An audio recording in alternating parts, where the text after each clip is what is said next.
공수처법 개정안이 지난주 국회 본회의를 통과하면서 여당의 검찰개혁도 속도를 내고 있습니다. 검찰개혁, 왜 필요하고 그렇게 주장하는 이유는 뭔지 검찰 출신이면서 검찰 조직을 비판한 책을 쓴 이연주 변호사 모셨습니다. 어서 오세요. 안녕하세요. 자, 검찰에 계시다가 나오게 된 가장 근원적인 이유는 뭔가요? 직접적인 질문부터 드리면. 예. 가장 근원적인 이유는 검사로서의 정체성을 못 찾겠더라고요. 예. 그러니까 뭐 피의자 고소인이 누군지, 피의자 고소인의 변호인이 누군지에 따라 사건의 결론이 달라지고, 그리고 스폰서를 둔 검사님들의 모습. 이게 정의와 공정의 얼굴을 하고서는 아내는 무법천지구나라고 생각했죠. 그걸 그 짧은 시간에 다 느끼셨습니까? 검찰에 계신 지가 오래되시지 않았는데 어떻습니까? 그렇죠. 일단은 그 단초가 될 만한 사건들을 다 겪었고, 나중에 검찰의 모습을 보면서 제가 겪은 것들이 단지 나만의 개별적인 것이 아니라 보편적으로 뭐 어느 검찰청에서든 어느 검사든지 겪을 수 있는 일이구나라고 생각하게 된 거죠. 가장 큰 여러 가지가 있겠지만 느끼신 게 가장 큰 문제점은 뭐였나요? 검찰권을 자신을 위해서 쓰는 거죠. 그러니까 국민을 위한 검찰이라는 건 그냥 그 미사 여구에 불과하고 레토릭에 불과하고 검찰권을 이용해서 그 하명 사건, 총장의 하명 사건, 청와대의 하명 사건을 깔끔하게 처리해서 다음 자리를 만들어가고, 그리고 현직 검사는 수사를 하고, 전직 검사, 전관 변호사는 돈을 벌고, 검찰 권력을 자기를 위해서 쓰는 거죠. 예. 지금 공수처의 검찰이 어떤 이 검찰 개혁에 대해서 여당 쪽에서는 검찰 개혁에 대한 조직적인 저항이라고 보고, 검찰 측에서는 집단 반발하면서 이건 권력 수사를 막기 위해서다. 그런데 어떻게 보세요? 그 부분에 대해서는. 이제까지 검찰이 이렇게 무소불위의 권력으로 군림해 왔던 것은 검사들이 처벌받지 않았기 때문이거든요. 수사받고 처벌받지 않으니까 깨끗한 척하고 있었던 건데, 검찰 권력을 견제하기 위해서 공수처가 필요하다고 생각합니다. 예. 검사들하고 검찰하고 여당이 권력기관 수사를 막기 위해서 이런 거다. 이렇게 주장하는데 그 주장에 대해서는 어떻게 생각하세요? 그건 기우에 불과하다고 생각합니다. 혹시 정말로 그게 정치적인 공세가 아니라 설령 진정으로 그렇게 생각하고 있다고 하더라도 공수처의 규모가 작습니다. 공사가 25명 이내이고 지청장 하나 지청의 규모에 불과합니다. 그리고 공수처 수사 대상이 되는 공직자는 약 7천여 명. 그리고 그중에 검사가 한 2,200여 명, 판사가 한 2천여 명. 뭐 악용되기에는 규모가 작죠. 그리고 울산시장 선거 개입 사건에서도 보셨듯이 검찰권이 수사권이 남용됐다고 우리 검찰이 수사하지 않습니까? 검찰하고 공수처가 서로 견제 대립하면 뭐 균형을 이룰 수 있다고 생각합니다. 서로 견제 대립해야지 더 공정해질 수 있다는 말씀이시죠? 그렇죠. 그런데 검찰의 경우에 이번엔 거의 그 위에부터 아래까지 아주 일사불란하게 반발하고 있습니다. 그렇기 때문에 사람들이 외부에서 보기엔 집권 여당이 뭐 잘못한 게 있구나 이렇게 보는 시각도 있는데 그 부분에 대해서 어떻게 보세요? 왜 저렇게 일사불란하게 반발하고 있다고 보시는 거예요, 그러면? 그 부분에 대해서. 이제까지는 검찰권 행사에 대해서 통제와 감시가 미치지 않았는데 사실 언론도 호의적인 기사들을 많이 내보내고요. 견제하고 감시하는 데가 생긴다고 하면 싫죠. 그리고 일단은 권한이 축소되는 면도 있고 자신의 직접 수사권을 이제 공수처가 가져가게 되는 면도 있으니까요. 이 변호사님께 여쭤보겠습니다. 검찰에 많은 분들이 계신데 그중에 좀 대다수는 예를 들어서 그런 어떤 분위기에 동참한다고 쳐도 이 변호사님처럼 거기서 내부에서도 문제를 느끼는 사람들은 왜 지금 조용한 건가요? 외부에서 보면 그게 잘 이해가 안 가는데요. 그건 내부의 분들은 이제 조직 논리를 점점 흡수해서 같은 생각에 동화되는 거죠. 그래서 뭐 지금 검찰 개혁에 목소리를 높이고 있는 내부 검사들이야 뭐 임은정, 서지현, 뭐 진혜원 검사, 박병규 검사 4명 정도에 불과하지 않나요? 그들의 목소리가 작다고 해도 뭐 작을 수밖에 없는 거죠. 그렇다면 나머지 분들은 전체가 어떻게 이렇게 하나의 단일된 생각으로 뭉칠 수가 있나요? 그게 잘 이해가 안 가는 부분이 있는데 외부에서 보기에는. 글쎄요. 그건 우리 검찰이 원래부터 정의롭고 공정하다는 편견을 갖고 있어서 그런 거고, 사실 모든 조직은 조직 이기주의를 가지죠. 자신의 권한이 줄어드는데, 예산이 줄어들고 조직이 줄어드는데 그거 환영하는 데 어디 있습니까? 조직 이기주의 때문에 저렇게 단단히 뭉칠 수 있다는 말씀이시죠? 그렇다면 지금 윤 총장 어떤 사건을 밖에 이제 검찰에 나오셔가지고 윤 총장의 어떤 징계 사건을 보는 어떤 이 변호사님의 시각은 어떠세요? 네. 저 국감장에서 윤 총장께서 퇴임 후에 뭐 국민을 위해 봉사하겠다라고 예. 밝힌 데서 엿보이는 엿보이는 것은 지금 대선 행보를 하고 계신 게 아닌가. 그래서 차기 대선 후보가 검찰총장의 일을 한다. 이거 되게 위험한 거죠. 예.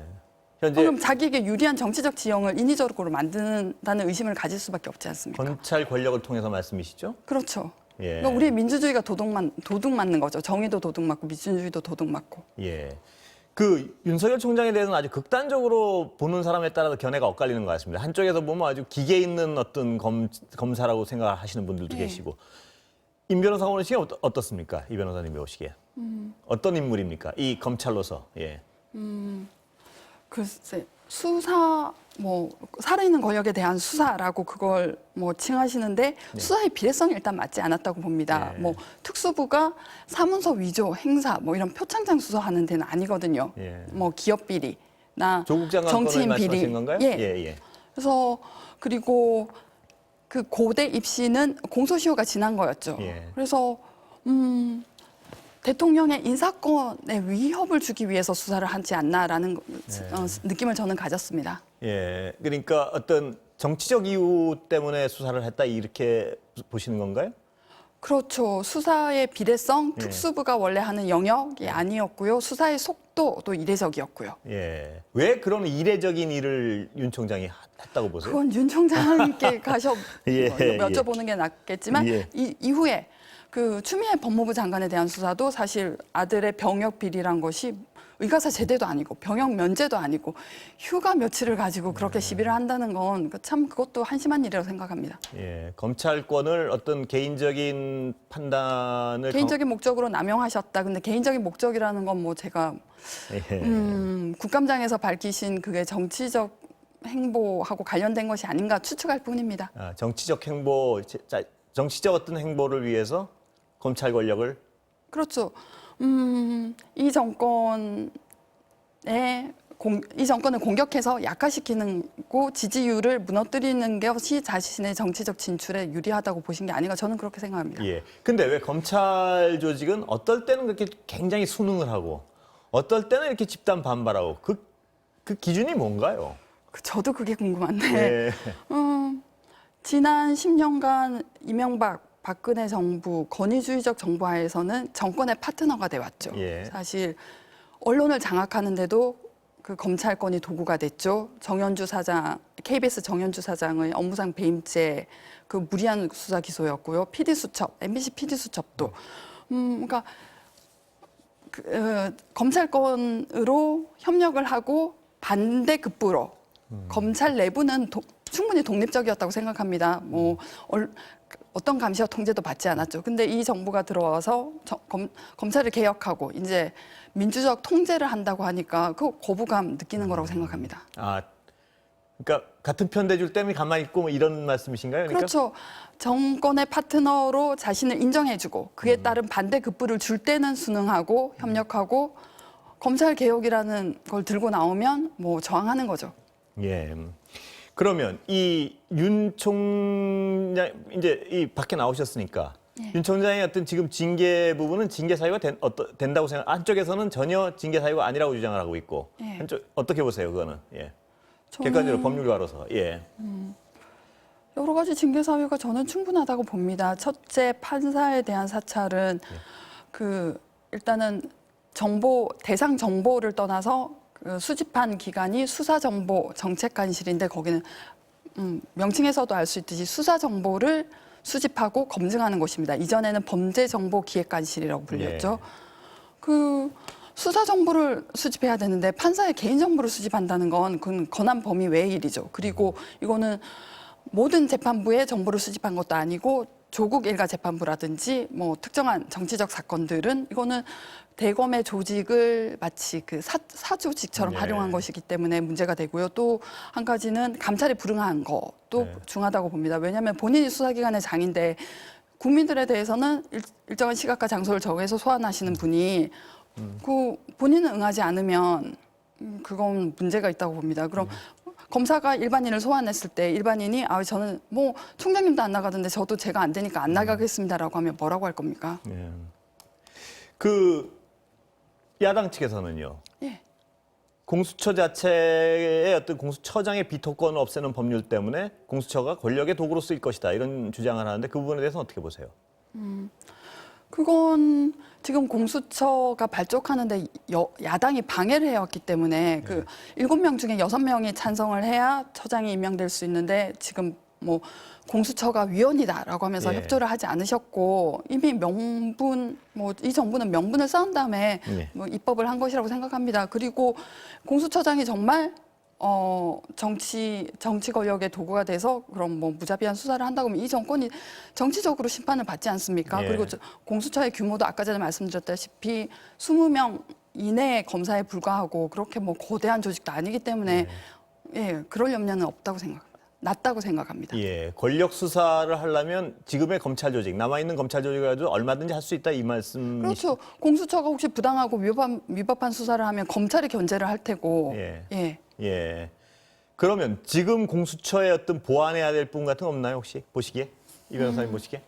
지금 통과된 예. 예. 뭐 일단은 검사들이 이때까지 수사 기소되지 않았고 예. 그러면서 무소불위의 권력을 행사해 왔던 건데 장기적으로는 뭐 가도기의 조직이 될 수도 있다고 생각합니다. 그래서 예. 수사권과 기소권이 완전히 분리되고 경찰이 검찰만큼 대등해질 수 있으면 뭐 한시적으로 운영될 수도 있다고 생각합니다만 예. 지금은 검찰 권력에 대한 통제로서 대단히 유의미한 조직이라고 봅니다.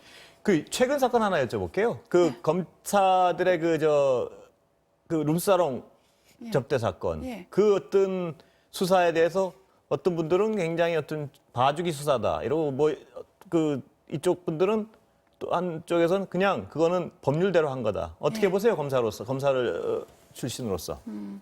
이게 청탁금지법을 적용하고 수뢰죄를 적용하지 않은 건 직무 대가, 직무 관련성인데 말입니다. 그걸 현재 검찰을 너무 좁게 본 것 같습니다. 그 술자리에 있었던 나이엽 검사가 이후에 라임 사건에 참여를 하게 되는데 그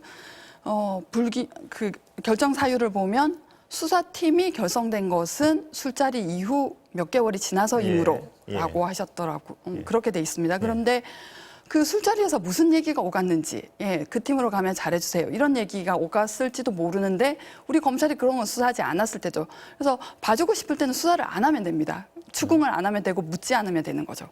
예. 오늘 말씀 여기까지 듣겠습니다. 감사합니다.